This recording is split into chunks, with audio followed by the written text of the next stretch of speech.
We start with the breaking news that the head of the Wagner mercenary group has called off an armed uprising in Russia. Yevgeny Prigozhin had directed his forces along a major highway towards Moscow, saying he wanted to oust Russia's military leadership. But in a post on the messaging service Telegram, Prigozhin has said that his Wagner troops are pulling back to avoid spilling Russian blood. The city of Rostov-on-Don, near the Russian border with Ukraine, went through a turbulent day. Wagner's forces arrived there early on Saturday, securing control of key military positions. But after less than 24 hours, they could soon be leaving. So joining me now is DW's Russia analyst Constantine Eggert, who joins us from the Lithuanian capital, Vilnius. Constantine, great to see you.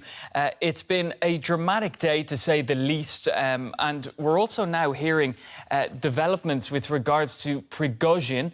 Can you bring us up to speed? Indeed, Pablo, it's an amazing day. I've seen 1991 anti-Gorbachev coup in Moscow. I've seen 1993 standoff between Yeltsin parliament, and I never thought I'll see something like that for a third time in my life. So it is indeed a dramatic day, which will, I'm absolutely certain, impact the developments of political developments in Russia and will touch directly upon Russian aggression against Ukraine. But essentially what we've seen in the last few moments is actually statements from the Kremlin that all Wagner troops that Vladimir Putin said only this morning committed treason, together with their chief, Yevgeny Prigozhin, being actually pardoned. And Prigozhin has promised not only to reverse his march on Moscow, but he promised allegedly to retreat to neighboring Belarus, which, well, of course, is Russian ally and pretty much dependent on Putin, but still theoretically it is another country. And this deal was allegedly brokered by the Belarus dictator, Alexander Lukashenko, and he seems to be a key figure now in this event, in this sequence of events, which nearly led to a group of mercenaries essentially storming Moscow and trying to dislodge Putin's government. Now, Constantine, a lot has happened. I'm even trying to come to sort of put it into words myself. What concessions do you think Yevgeny Prigozhin has received in order to change his mind? And now you're saying that he's going to be going to Belarus.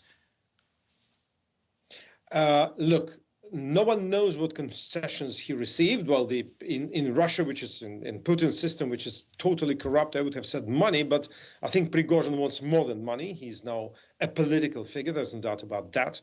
I suspect it is immunity from prosecution for him and for his troops, which is very important, which essentially makes him a man who keeps his promises no matter what. An honorable man, to use, the Godfather sort of term. And I think that, on the other hand, we can only guess what went wrong for Prigozhin. I suspect that maybe it's one of the versions that are being floated now, but it seems to be quite convincing. His march on Moscow was predicated on someone supporting him from inside the regime, someone helping him. And this someone did not materialize, did not help him for some reason. And that's why he had to stop. Because frankly speaking, as a fourth-generation Muscovite, I can tell you, with the 15,000 even crack troops, really, really well-trained combat veterans that Prigozhin allegedly had advancing on Moscow, it will be extremely difficult, if not completely impossible, to keep the Russian capital under control. It's just too vast. It's anything between 15 and 20 million people at least. So I suppose that something went wrong for Prigozhin and he had to accept this deal. Now, is this a victory for Vladimir Putin, or has his power been weakened? Pablo, 100%, my answer will be his power has been weakened. Moreover, I will venture to say that that Putin's regime as we knew it until Saturday is over. This is a much weakened regime. This is a regime that essentially pardons mutiny. This is a regime that has to negotiate with criminals with the help of a, at least notionally, neighboring head of state. And I think that this leaves Putin weakened, first and foremost of all, in the eyes of the vast Russian bureaucracy on which he relies to keep control of the country. All these hundreds of thousands, not million, FSB officers, police chiefs, vice governors, heads of state corporations, watching this in complete amazement and saying, look, this is not the Putin we knew. Something is wrong. We don't understand what is wrong, but this is definitely not the system we subscribe to. And this will have political repercussions. I have no doubt about that. Constantine, you keep an eye on the Russian media. What's being said in the Russian media? Well, it depends on the Russian media. The state-controlled media has been changing its tune. It's really funny to watch, you know, Pablo. Prigozhin was a non-entity on Russian television, state television, until basically Saturday, late Friday, yesterday. Today, he's being mentioned as if he was around, you know, forever. He's been a criminal in the morning. Now he's someone with whom Putin negotiates.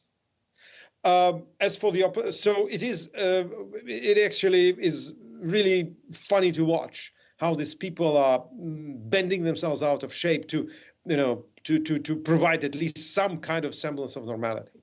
As for the independent media, especially those that operate in opposition, that are in exile and are free to say and to analyze things, there is also a bit of confusion, I have to say, because people are looking for reasons what actually happened. And this is not easy to do in such circumstances. It also this day actually showed that there are differences of views among Russian opposition figures about what to do in such a situation. For example, billionaire and former political prisoner Mikhail Khodorkovsky, one of the most sort of famous Putin's opponents, he said, "I will stand with Prigozhin because my enemy's enemy is my friend." Others said we shouldn't be standing, we shouldn't be supporting those criminals, those aggressors, even though they may dislodge Putin. This is what it seemed, at least in the middle of the day. So there is actually a debate among Putin's opponents now, very much alive on, you know, Twitter, Facebook, Telegram, as we speak, Pablo. How do you think this is going to impact the war in Ukraine? Oh, great question. I don't know. But definitely one thing for sure. This mutiny would not have happened without the war. So whether Putin or whoever we'll find in the Kremlin very soon will decide to go for an all-out offensive, to use an anachronism from Second World War, total war, or whether it is something that will lead to Russia actually starting to try to withdraw from this mess, remains to be seen. My personal hunch, if you wish, is that Russia doesn't have a lot of resources to prosecute this war now, especially now after this putsch, because a lot of potential mercenaries will be thinking twice whether to join after the mutiny. They all are on Telegram, by the way. They all monitor messengers. And the Russian army turned out to be not very well motivated, not very well prepared.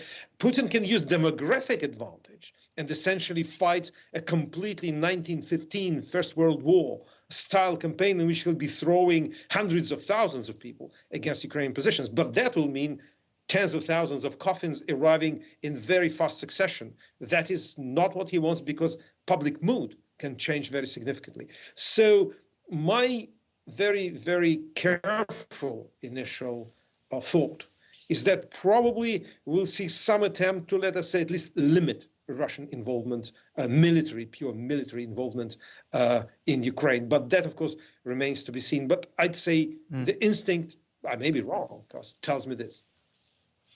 Thanks, Constantine. DW's Russia analyst Constantine Eggert joining us from Vilnius. Thank you. Well, this latest twist comes on a day of shocking developments which saw Russian authorities declare a counter-terrorist operation in Moscow in anticipation of Wagner's arrival. Wagner had marched its troops through several cities along Russia's M4 highway en route to the capital. A helicopter is spotted flying low over Voronezh. Within moments, a fuel depot is in flames. The blast coming shortly after reports that Wagner fighters were entering the city. Heavily armed mercenaries had reportedly been edging closer to the Russian capital throughout Saturday. These military vehicles spotted on a highway just a few hundred kilometers south of Moscow. All part of an armed mutiny, according to the Russian president, Vladimir Putin. I repeat, any internal turmoil is a deadly threat to our statehood, to us as a nation. This is a blow to Russia and to our people, and we'll take tough action to protect the fatherland from such a threat.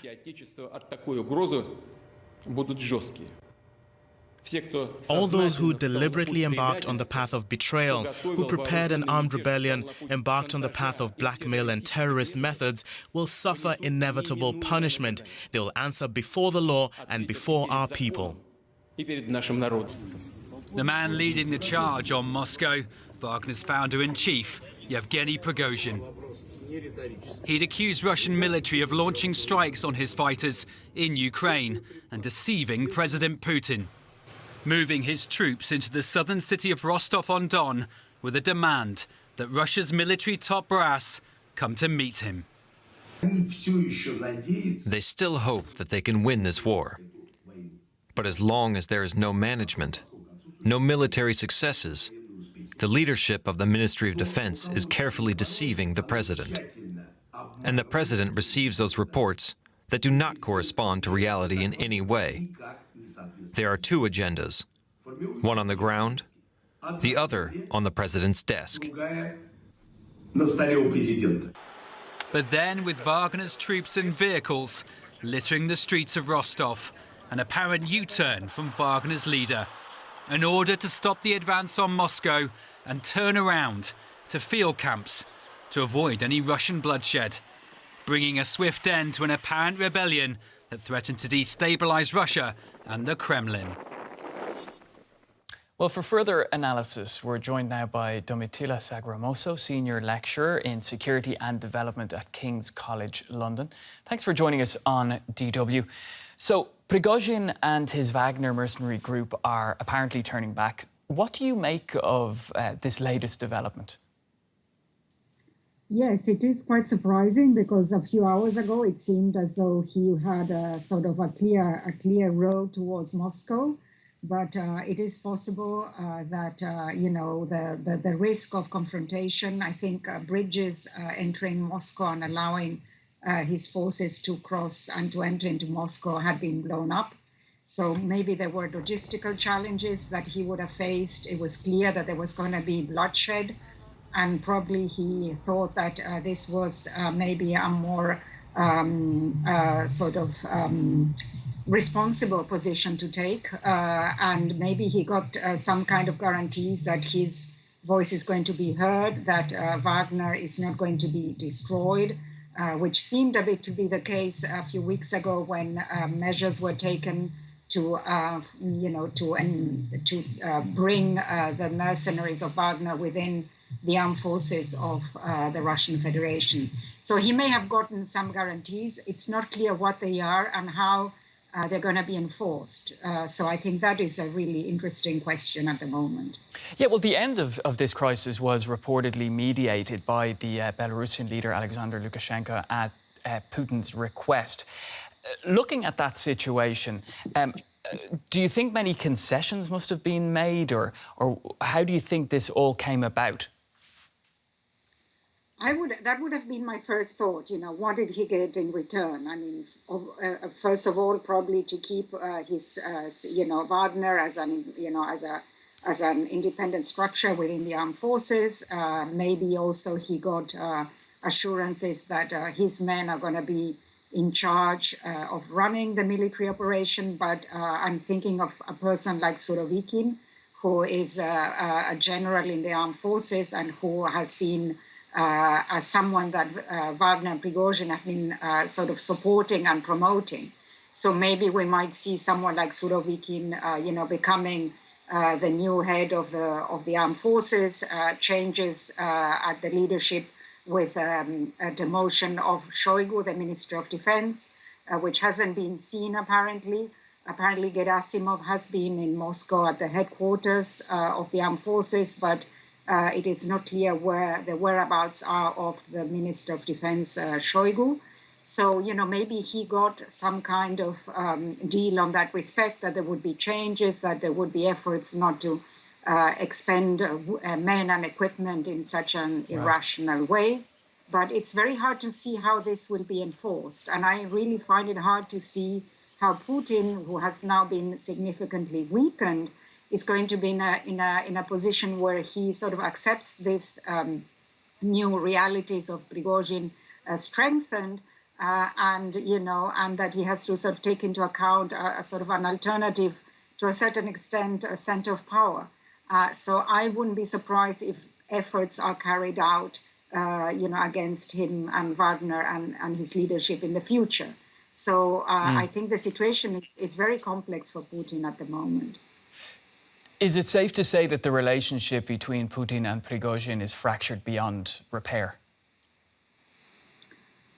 Probably, but this is not something that is new. I mean, I think that, all his criticism of Prigozhin's criticism of the Ministry of Defense, the armed forces, and even Putin himself, I think, especially in the last few days, I think this has clearly deteriorated the situation. And now, Prigozhin, who in a way was a creation of Putin, because he came very handy not only in Africa, but also in Ukraine, because his forces were very effective, turned now into a big liability. And certainly, I don't see the kind of relation they had in the past to be restored. But this is something that only came clear now, but it was already in the making. It's not a novelty. So I think the big question is, what role is Prigozhin going to play? Now, you touched on it there, but the events that we've seen in Russia have exposed serious weaknesses in defence. Do you think that this leaves Russia open to further problems? Is this the beginning of greater problems for Russia? It's very possible. I mean, Russia, the problem, if you look at a map of the deployment of Russian armed forces, the big bulk are in Ukraine, defending what Russians consider now sort of their new territories. So the whole area of Russia is a lot more vulnerable, and this was shown by the ability of Prigozhin to drive, I mean, not himself, but his men to drive all the way from Rostov to Voronezh and further north and reaching the Moscow region. So clearly there is a problem with the defenses. Also, the way the defenses of the city of Moscow were carried out seemed very primitive, using trucks, blowing up bridges. It all seemed very improvised. I think that the Russian government was not prepared for that. And I think they're going to start taking measures to avoid a repeat of this. So I would expect now Putin to strengthen, his position in some way, and to try to make sure that there is a good defensive line, along Russia's borders and also around the capital. So I would expect much stringent measures also in terms of internal security. What about with regards to the war in Ukraine? How do you think it's going to impact that? I think it is already impacting, because when the Kremlin has to focus on internal developments, it can't focus on what is happening on the ground in Ukraine, and the Ukrainians are going to take advantage to sort of push further in areas. Apparently today in Bakhmut there were advances, and in other points where they find weaknesses. Also, what is important is that, it is possible that Russia now will have to divert some of its forces in the theater of war in Ukraine to the defensive lines inside Russia or on Russia's borders and closer to Moscow. So I think that, for the regime, the first challenge is to itself. And I think they're going to try to protect themselves first. So that would maybe weaken its forces in Ukraine itself. So all this can play to Ukraine's favor. The only potential downside is if Prigozhin is running maybe the defense ministry or the armed forces in some way, and he manages to revamp the system and operate in a more effective manner. That is more of a long-term challenge, which could materialize. But I think in the short and medium term, the situation of these events favors Ukraine, I think, quite significantly. We may not see a major breakthrough immediately, but it's going to impact morale. It's going to start raising questions among soldiers, to what extent they want to continue fighting for this war, given that there is an alternative, that Wagner presents an alternative, an alternative agenda in some way. Domitila Sagramoso from King's College London, thank you for your analysis. Thank you. Thank you for inviting me.